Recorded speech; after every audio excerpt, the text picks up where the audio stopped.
So we need to take a moment to talk about this. New backlash tonight over President Trump's one-on-one meeting with Vladimir Putin, specifically his refusal to call out the Russian leader for interfering with the U.S. election. Yeah, Marie Saavedra is joining us tonight to talk more about what so many of you are talking about on social media. Some powerful Republicans also criticizing the president tonight.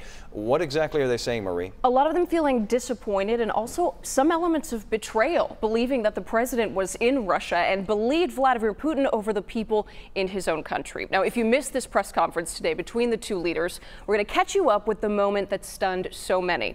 The world's eyes were on Helsinki as President Trump and Putin began their meeting with 2 hours together with only their translators. Later, they both spoke to a room full of journalists, and that is when American reporters asked the president if he would denounce Russia's meddling in the 2016 election and if he would tell Vladimir Putin to never do it again.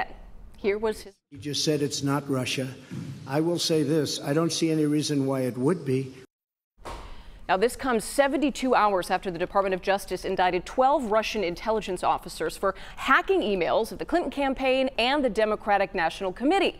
Putin denied having anything to do with the meddling in the election today and in an interview that followed on Fox News.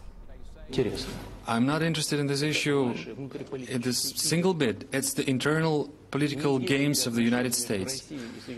Don't make the relationship between Russia and the United States, don't hold it hostage of this internal political struggle.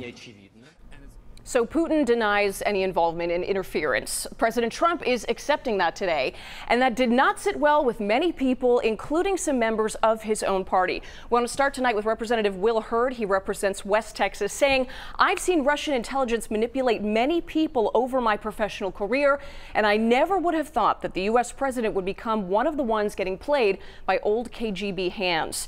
This from a reporter. Many of these people were sharing comments with us, reaction with reporters on the scene, and they are relaying that information to us tonight. This is a reporter from Bloomberg News saying that the reaction from Senator John Cornyn tonight of Texas was, "I don't believe Mr. Putin, and I believe intelligence officials who produced the intelligence community assessment, and I believe the indictment that Robert Mueller has now presented." More reaction now, this from Senator Ted Cruz talking to a member of the media from CNN. Cruz said tonight, "I think we need to be acting vigorously to prevent Russian aggression, and I think it's a mistake to be apologizing for Vladimir Putin." Some more tonight from Senator John McCain. This traveled far across the internet. He called this one of the most disgraceful performances by an American president in memory.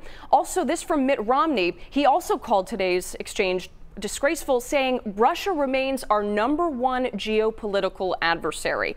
Many reactions coming in from you, from politicos, and it continues into the day tomorrow. We know that President Trump is back in D.C. right now, and he is preparing to meet with some members of Congress around 2 o'clock tomorrow afternoon. It's closed to the media, but we'll be watching for any reactions still to come on that. Jason? All right, we will certainly look